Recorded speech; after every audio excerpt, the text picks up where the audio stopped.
انگریزی کا ایک محاورہ نما قول ہے، عمومی تاثر اصل حقیقت سے زیادہ طاقتور ہوتا ہے۔ 1970 کے پہلے عام انتخابات میں یوں لگ رہا تھا جیسے جماعت اسلامی مشرقی پاکستان میں عوامی لیگ کی شدید مذمت کرے گی، لیکن ایسا ہوا نہیں۔ 1993 میں قاضی حسین احمد مرحوم نے پاکستان اسلامک فرنٹ کے نام سے ایسا سماں باندھا کہ آنکھیں چندھیانے لگیں۔ ظالموں قاضی آ رہا ہے، کناروں سے دھرتی دھڑ دھڑ دھڑکنے لگی۔ 93 میں صرف 3 امیدوار جیتے۔ فرنٹ محض 3.15% ووٹ لے پایا۔ زمینی حقائق اور عمومی تاثر کی یہ قدرے دور افتادہ مثالیں ہیں۔ 2013 کی مثال زیادہ پرانی نہیں ہے۔ نو نہالان انقلاب، شوخ و شنگ میڈیا اور دانشوران خواہ فروش نے باور کرا دیا کہ پی ٹی آئی کا سونامی سب کچھ بہا لے جانے کو تیار ہے۔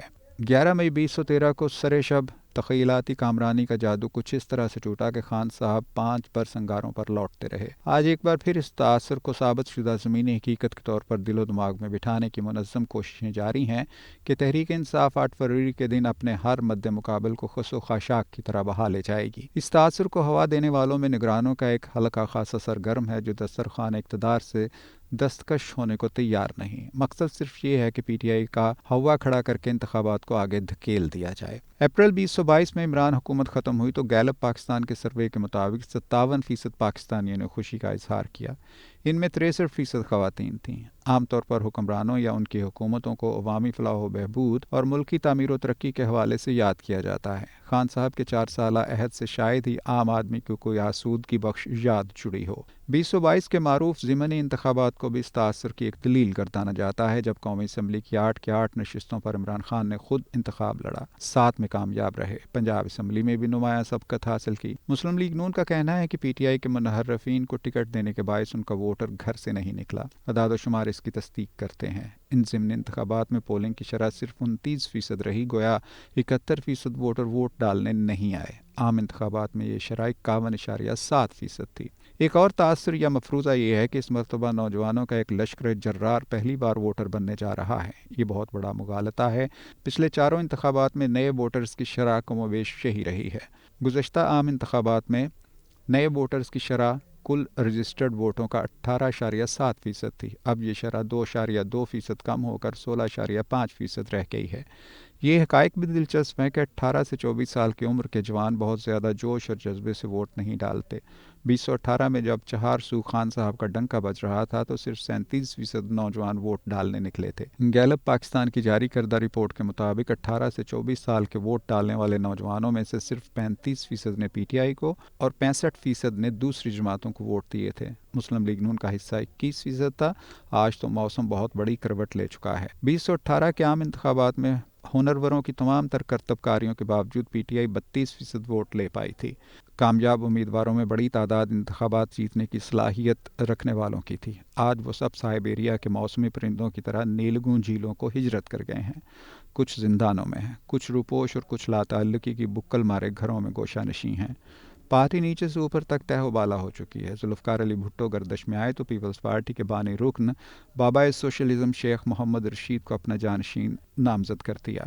شیخ صاحب کے لیے یہ بوجھ اٹھانا مشکل ہو گیا تو خود ان کے کہنے پر نصرت بھٹو قائم مقام چیئرپرسن بنا دی گئیں۔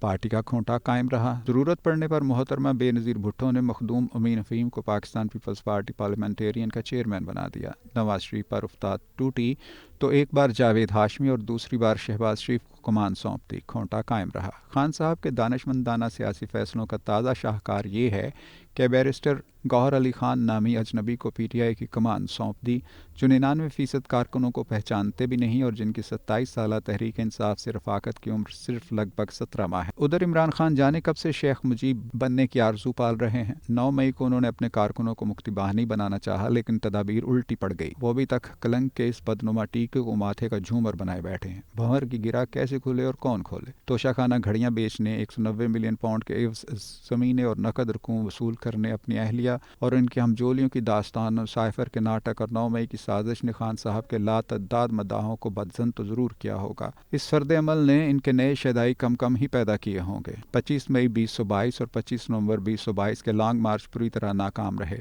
انہیں بے پناہ مقبولیت کا پیمانہ کوئی نہیں بنا رہا۔ سب سے اہم اور نتیجہ خیز مشق انتخابات کے دن کی ہوتی ہے۔ قومی اسمبلی کے ہر حلقہ انتخاب کے لگ بھگ 300 پولنگ اسٹیشنز کے لیے پولنگ ایجنٹوں، سہولتی کیمپوں، گھر گھر رابطوں، ووٹرز کو لانے والی ٹرانسپورٹ کے لیے ہزاروں مستعد کارکنوں اور بھرپور منصوبہ بندی کی ضرورت ہوتی ہے۔ یہ سب کچھ ایک فعال اور منظم جماعت ہی کر سکتی ہے۔ پی ٹی آئی کیا یہ سب کچھ کر پائے گی؟ زمینی حقائق کو اپنی آرزو یا مفاداتی اینک سے دیکھنا اور دکھانا فریب کے سوا کچھ نہیں۔ شہر شہر، گاؤں گاؤں، مختلف حلقوں میں جماعتی امیدوار بڑی حد تک واضح ہو چکے ہیں۔ پی ٹی آئی کی مشق جانے کب شروع ہوگی؟ اگر وہ کھمبے کو جتوانے کی استعداد رکھتی ہے تو بھی بتانا پڑے گا کہ لوگ کس شہر کے کس محلے کی کون سی گلی میں نصب کس کھمبے کو ووٹ دیں گے۔ بہت ہی تلخ صحیح لیکن در و دیوار پر کنتا حقیقت یہ ہے کہ اپنے سربراہ کی بے حکمتیوں کے باعث پی ٹی آئی پنجہ آزمائی کی سکت کھو چکی ہے۔ آج وہ کسی بڑے انتخابی دنگل نہیں، اپنی بقا کے معرکے سے دوچار ہے۔